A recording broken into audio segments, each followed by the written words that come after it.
Mari belajar politik untuk Indonesia yang lebih baik. Teman-teman, kali ini saya akan membahas politik luar negeri Republik Indonesia pada 2024-2029 di bawah Presiden Prabowo Subianto. Kita tahu Pak Prabowo sejak duduk sebagai Menteri Pertahanan, sebetulnya dia juga sudah melakukan perjalanan-perjalanan ke luar negeri dan juga melakukan berbagai diskusi-diskusi di fora internasional, ya, termasuk di Shangri-La Dialogue di Singapura, ya. Dan kita juga tahu tahun lalu misalnya dia bicara mengenai bagaimana mendamaikan perang antara Rusia dan Ukraina. Terlepas dari banyaknya kritikan ataupun masukan ataupun berbagai pandangan tentang penampilan Prabowo di Shangri-La Dialogue, tapi kita juga harus mengakui bahwa Prabowo pada saat itu berani mengungkapkan apa yang menjadi gagasan-gagasan dia mengenai perdamaian di Eropa Timur tersebut, ya, dan juga mengenai bagaimana perdamaian dunia ke depan, ya. Kini setelah ia terpilih menjadi Presiden Republik Indonesia, Pak Prabowo sudah melanglang buana ke berbagai negara, ya. Bukan saja ke negara-negara tetangga ASEAN, tetapi juga ke Jepang, ke Cina, dan juga bahkan ke negara tetangga Australia dan juga ke negara Arab, ya, ikut di dalam pertemuan-pertemuan mengenai perdamaian dunia dan juga ikut di dalam pembahasan-pembahasan mengenai bagaimana Indonesia ke depan, ya. Dan kita juga tahu Pak Prabowo tanpa tedeng aling-aling mengungkapkan kira-kira bagaimana Indonesia bisa berperan di dalam politik global, politik internasional, dan juga di dalam persoalan-persoalan geopolitik di berbagai negara.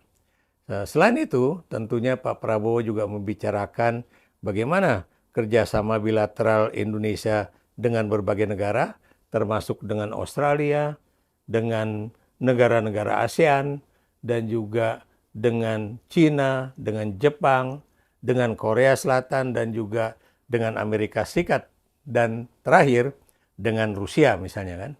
Jadi beliau menunjukkan betapa beliau adalah orang yang sangat asertif dalam menjalankan politik luar negeri Indonesia ke depan. Tapi sebelum saya berlanjut membahas persoalan-persoalan apa saja yang akan dihadapi oleh Indonesia di bawah Presiden Prabowo Subianto, khususnya langkah-langkah politik luar negeri apa saja yang akan dijalankan oleh pemerintah, kita ada baiknya juga sekali lagi mengetahui apa yang menjadi poin-poin penting di dalam politik luar negeri Indonesia. Satu, ya, tentunya yang namanya politik luar negeri Indonesia tidak akan keluar dari apa yang sudah dicanangkan oleh pemerintah Indonesia di masa perjuangan yang lalu, yaitu bahwa politik luar negeri Indonesia itu dasarnya adalah bebas dan aktif. Bebas atau independen, yang artinya kita tidak memihak kepada salah satu kekuatan negara-negara besar, ya, atau juga di dalam blok-blok, apakah itu blok timur ataukah blok barat ataukah yang lain-lain, ya. Tapi satu juga pegangan Indonesia bahwa kita juga adalah negara non-blok, ya. Aktif, apa itu artinya? Bahwa kita juga tahu bahwa di dalam pembukaan Undang-Undang Dasar 45 itu kita harus aktif ikut serta di dalam menciptakan perdamaian dunia, ya. Dan juga kita juga harus ikut serta di dalam kerjasama-kerjasama internasional, ya, untuk kemajuan global dan juga untuk persoalan-persoalan lingkungan, ikut juga dalam kaitannya dengan bagaimana memajukan pendidikan di berbagai negara ya, termasuk di kawasan ASEAN ya. Poin lain yang juga cukup penting itu adalah bahwa yang namanya politik luar negeri Indonesia itu juga harus didasari oleh Pancasila dan Undang-Undang Dasar 1945. Dan poin juga yang berikut yang juga sangat penting adalah bahwa siapapun Presiden Republik Indonesia, siapapun yang menjadi Menteri Luar Negeri Republik Indonesia, beliau juga akan harus memperhatikan bahwa faktor penduduk, faktor letak geografis Indonesia, faktor kepentingan nasional Indonesia, dan juga faktor kepentingan kawasan ya, itu juga menjadi satu hal-hal yang sangat penting yang harus diperhatikan. Saya beri contoh ya, dari segi geografis tentunya politik luar negeri Indonesia akan tetap mengacu pada lingkungan strategis yang terdekat ya. Dan kemudian kalau kita lihat juga bahwa biar bagaimanapun kita juga harus dekat dengan negara-negara yang menjadi mitra dagang Indonesia, mitra ekonomi Indonesia, dan juga negara-negara tempat tujuan ekspor kita, dan juga dari mana kita mengimpor barang-barang yang sangat penting bagi Indonesia ya. Dan lingkaran strategis yang lain ya, itu juga yang harus dilihat bahwa biar bagaimanapun ada beberapa kawasan penting yang harus diperhatikan oleh Indonesia ya. Tentunya kawasan Asia Tenggara, lebih besar lagi Indo-Pasifik, yang kedekatan yang juga dari dulu juga menjadi satu perhatian kita adalah wilayah Timur Tengah, dan juga mandala utama dunia yaitu Eropa, dan tentunya juga wilayah Amerika Serikat dan Pasifik Selatan ya. Ini adalah suatu hal yang sangat penting untuk dijaga. Dan satu hal yang juga selalu dijalankan oleh Indonesia bahwa kita selalu berupaya untuk menerapkan apa yang disebut dengan good neighborly policy atau good neighborly relations ya, atau yang selalu kita juga pahami ya, bahwa buat Indonesia itu kita nggak boleh bermusuhan dengan siapapun, dan kita juga melihat banyak kawan itu adalah jauh lebih baik dibandingkan memiliki satu musuh pun ya. Tapi juga satu hal juga yang sangat penting yang kita lihat ya, bahwa kita cinta damai, tapi kita juga lebih cinta kemerdekaan ya. Dan karena itu jangan heran, sampai kapanpun Indonesia adalah negara yang selalu ingin mendukung perdamaian dan juga kemerdekaan Palestina. Itu sudah dijalankan sejak Presiden Soekarno dan sudah dijalankan juga oleh Pak Prabowo Subianto dalam posisi beliau yang sekarang masih menjadi Presiden terpilih dan juga Menteri Pertahanan Republik Indonesia. Kita lihat misalnya bagaimana Pak Prabowo itu punya perhatian yang cukup besar dalam kaitannya dengan konflik di Timur Tengah ya. Makanya jangan heran kalau kita juga mengirimkan tentara, baik itu untuk unsur kesehatan ya, atau kemudian juga tentara dalam kaitannya dengan ikut di dalam pasukan perdamaian PBB ya. Dan kita adalah negara juga yang menjadi penyumbang pasukan perdamaian di berbagai negara ya, dari Garuda 1 sampai yang sekarang ini ya.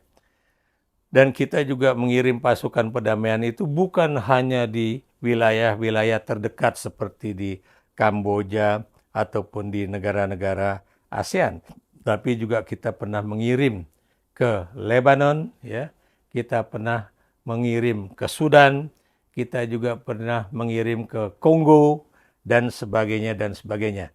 Dan Indonesia adalah satu dari beberapa negara Asia yang boleh dikatakan kerap mengirimkan pasukan perdamaian berbaret biru itu, yaitu pasukan perdamaian PBB. Nah, sekarang kita juga lihat ya, bagaimana politik luar negeri kita misalnya dalam hubungan bilateral ya. Dan saya masih yakin bahwa yang namanya negara-negara terdekat itu akan tetap menjadi perhatian kita ya. Saya beri contoh ya, bagaimana misalnya hubungan kita dengan Australia ya. Kita lihat ya bahwa Pak Prabowo itu mendapatkan, boleh dikatakan, tangan terbuka ya, kesempatan kapan saja untuk hadir di Australia, dan seorang Menteri Luar Negeri Australia juga belum lama ini menulis di harian Kompas ya mengenai betapa dia senang bekerja sama dengan calon presiden terpilih ini yang sekarang menjadi Menteri Pertahanan, dan mereka juga sudah menandatangani suatu perjanjian pertahanan yang baru ya, di mana kerjasama pertahanannya ini akan juga lebih aktif kembali ya. Dan kemudian juga kita tahu Indonesia juga masih terikat di dalam perjanjian Lombok ya antara Indonesia dengan Australia, di mana satu poin yang penting dalam perjanjian itu adalah bahwa kedua negara itu tidak boleh melakukan suatu tindakan yang bermusuhan dalam kaitannya dengan integritas atau national integrity dari masing-masing negara. Saya beri contoh, Indonesia nggak boleh ikut campur dalam masalah politik dalam negeri Australia. Ya. Sebaliknya Australia juga tidak boleh ikut campur dalam persoalan-persoalan yang terjadi di Indonesia seperti persoalan separatisme dan sebagainya ya. Dan kita juga tahu dengan Australia ya, kita juga pernah memiliki perjanjian pertahanan di era Pak Harto ya, yang sangat kuat ya, dan di situ tentunya kedua negara akan bisa saling saling memberikan informasi, dan jika diperlukan itu boleh melakukan satu kerjasama kedua negara apabila terjadi apa yang disebut dengan tantangan-tantangan yang tidak bersahabat ya. Perjanjian pertahanan ini ditandatangani pada era Pak Harto dan Perdana Menteri Paul Keating ya. Dan sekarang Indonesia juga banyak sekali kerjasama dengan Australia di bidang pendidikan. Misalnya Australia masih menjadi negara pemberi bantuan beasiswa kepada mahasiswa-mahasiswa Indonesia akan belajar ke Australia. Dan sekarang juga Australia membuka pintu bagi tenaga-tenaga yang berasal dari Indonesia untuk bisa bekerja di perkebunan Australia juga, atau juga di industri-industri Australia.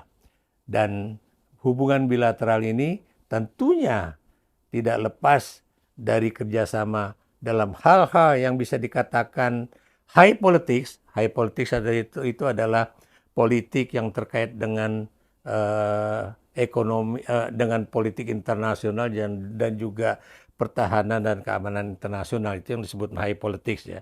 Tapi kalau saya katakan low politics itu misalnya bagaimana kerjasama ekonomi, bagaimana kerjasama yang terkait dengan persoalan human right ya, dan juga bagaimana kerjasama dalam kaitannya dengan bahwa Indonesia dan Australia itu adalah penghasil misalnya nikel ataupun tambang yang sama-sama dimiliki oleh kedua negara ya. Itu kalau kita lihat Australia ya. Jadi walaupun Australia itu tergabung di dalam Five Powers Defense Arrangements ataupun tergabung di dalam kerjasama pertahanan tiga negara ya, antara Australia, kemudian Inggris dan juga Amerika Serikat ya, tapi biar bagaimanapun itu tidak akan menjadi ancaman bagi Indonesia ya. Sebaliknya Indonesia juga menyadari bahwa kadang-kadang Australia itu selalu menamakan dirinya sebagai deputy sheriff dari Amerika Serikat ya. Tapi yang jelas ya, di bawah pemerintahan buruh yang ada di Australia saat ini, kerjasama antara Indonesia dengan Australia itu boleh dikatakan semakin baik. Dan kerjasama antara Indonesia dan Australia ini bukanlah suatu masa yang singkat atau sedikit, tapi itu sudah terjadi ketika Partai Buruh Australia di bawah Perdana Menteri Joseph Benedict Chifley dan Menteri Luar Negeri Harvey Evatt ya, itu banyak membantu Indonesia di dalam kemerdekaan Indonesia ya. Dan juga kita tahu kalau Anda pernah menonton film ya, Indonesia Calling ya, di situ juga Anda bisa melihat bagaimana buruh-buruh Australia itu bekerja sama dengan buruh-buruh dari negara-negara Asia lainnya ya, untuk kemudian tidak mau membantu adanya sebuah kapal yang akan diberangkatkan ke Batavia pada saat itu ya, yang membawa persenjataan dan sebagainya. Itu kalau kita lihat bilateral Indonesia Australia. Bagaimana dengan kita dan Timor Timur dan juga dengan Papua New Guinea ya? Walaupun Timor Timur dan Papua New Guinea itu adalah negara kecil ya, tapi biar bagaimanapun Indonesia selalu meletakkan dua negara terdekat tetangga Indonesia itu sebagai negara yang sangat penting ya, dan juga kerjasama yang terkait dalam bidang-bidang yang masuk dalam kategori law politics itu juga boleh dikatakan menjadi bagian yang sangat penting bagi Indonesia ya. Dan kita lihat bagaimana kerjasama kita dengan New Zealand ya, yang dulu guru saya Yono Sudarsono pernah mengatakan bahwa New Zealand itu adalah small but responsible. Jadi sebuah negara kecil tapi juga negara yang bertanggung jawab untuk menjaga perdamaian di kawasan Pasifik Selatan, dan juga negara juga yang banyak membantu negara-negara di Pasifik Selatan ya. Jadi bukan cuma Australia yang negara terbesar di kawasan wilayah selatan Indonesia ya, tapi New Zealand itu juga menjadi sebuah negara yang boleh dikatakan cukup penting bagi Indonesia. Nah, kita lihat ya, saya melihat bahwa biar bagaimanapun sepertinya Pak Prabowo itu akan menjalankan posisinya bukan cuma sebagai Presiden Republik Indonesia, tapi juga sebagai de facto Foreign Minister atau Menteri Luar Negeri yang de facto loh. Apa yang ingin saya katakan di sini adalah bahwa Pak Prabowo akan sering menghadiri konvensi-konvensi internasional ataupun pertemuan-pertemuan internasional, dan bukan mustahil, ini menurut saya Presiden Prabowo Subianto tahun depan itu pasti akan menghadiri sidang umum PBB ya, karena disitulah kesempatan baik bagi beliau untuk berpidato di depan sidang majelis umum PBB ya, dan juga mungkin bisa menghadiri pertemuan dengan dewan-dewan yang ada di PBB tersebut ya, untuk menjelaskan bagaimana posisi Indonesia ke depan ya. Jadi saya melihat lagi-lagi Pak Prabowo ini adalah orang yang akan aktif di dalam foreign policy kita. Kenapa demikian? Karena beliau tidak memiliki satu kendala apapun ya, dibandingkan dengan Presiden Jokowi ya, dalam misalnya mengungkapkan apa yang ada di dalam pikiran dia, karena Pak Prabowo bisa berbahasa asing khususnya bahasa Inggris tentunya dengan sangat-sangat baik ya, karena beliau juga adalah orang yang boleh dikatakan cukup lama tinggal di luar negeri ya. Dan dari segi garis keluarga, biar bagaimanapun Pak Prabowo ini juga adalah keturunan orang yang boleh dikatakan pintar di Republik ini, dan tentunya beliau juga akan menurunkan kepandaian dari bapak ataupun mbahnya ya, ataupun kakeknya maksud saya, dalam misalnya menata organisasi ataupun menata ekonomi Indonesia ke depan ya. Saya juga berharap bahwa Pak Prabowo itu juga bukan cuma bicara mengenai high politics saja. Kalau bisa dia juga bicara mengenai human rights ya. Kenapa demikian? Karena biar bagaimanapun ya, walaupun beliau menjadi orang yang dulu boleh dikatakan menjadi pelaku pelanggaran HAM, dan mudah-mudahan dengan penampilan beliau yang juga mau mengurusi persoalan-persoalan HAM di tanah air dan juga di internasional, tentunya ini akan bisa mengurangi ya citra negatif Prabowo di mata internasional, khususnya yang terkait dengan HAM dan demokrasi. Nah, sekali lagi ya, saya melihat bahwa Pak Prabowo akan banyak melakukan perjalanan ke luar negeri, banyak menghadiri pertemuan-pertemuan internasional, tapi tentunya ada beberapa tantangan yang akan dihadapi oleh Presiden Prabowo Subianto. Satu, misalnya, bagaimana menjadikan ASEAN sebagai organisasi regional yang boleh dikatakan menjadi sentral dari persoalan-persoalan kerjasama di bidang ekonomi dan juga kerjasama di bidang keamanan ya. Dan juga mudah-mudahan karena Pak Prabowo juga memiliki latar belakang militer, mungkin dia juga bisa menjalankan satu diplomasi berbasis militer itu ya dengan Myanmar ya, agar misalnya junta militer di Myanmar itu kemudian juga bisa menyelesaikan persoalan konflik domestik di dalam negerinya ya, dan juga bagaimana membangun demokrasi di negaranya tersebut ya. Karena biar bagaimanapun kalau bicara antara jenderal dengan jenderal itu biasanya akan ada dalam pikiran yang sama dibandingkan kalau yang bicara itu antara orang sipil dengan militer.